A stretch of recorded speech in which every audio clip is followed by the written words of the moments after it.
Hai, Assalamualaikum semua. Apa khabar? We are back with the third part of Malay verbs used from a drama clip. Yay! We will still continue with the same drama titled Asam Pedas untuk dia. Asam pedas for him. But this time the clips are taken from the episode 3.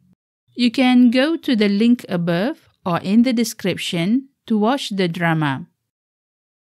Now, before we proceed, please don't forget that I still offer classes for conversational Malay, and you may sign up here at link3/ilearnmalay.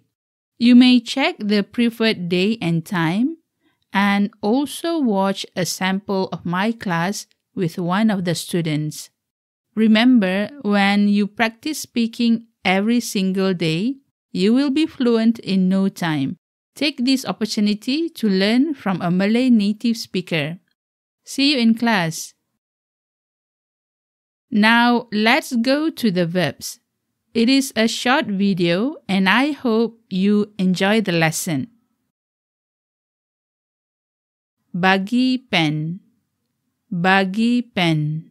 Give the pen. Pegang pen. Pegang pen. Hold the pen. Tulis. Tulis. Write. Bagi kertas. Bagi kertas. Give the paper. Terima kertas. Terima kertas. Receive the paper. Lipat kertas. Lipat kertas. Fold the paper. Angkat bakul. Angkat bakul. Lift the basket. Pegang telefon. Pegang telefon. Hold the phone. Buka telefon. Buka telefon. Open the phone. Sentuh telefon. Sentuh telefon. Touch the phone. Buat panggilan telefon. Buat panggilan telefon. Make a phone call. Angkat telefon. Angkat telefon. Pick up the phone. Jawab panggilan telefon. Jawab panggilan telefon. Answer the phone call.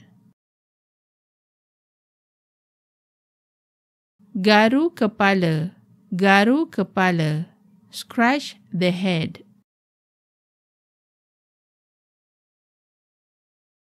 Senyum.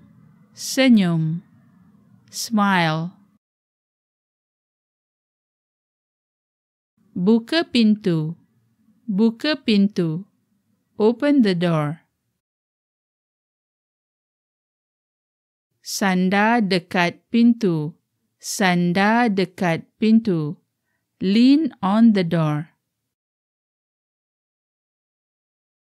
Tamatkan panggilan telefon.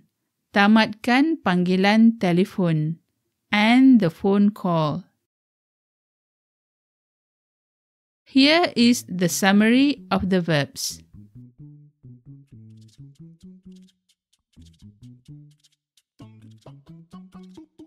We have reached the end of the lesson. Don't forget to help the channel grow by doing the following. Terima kasih sangat-sangat. Until next time, sampai jumpa lagi.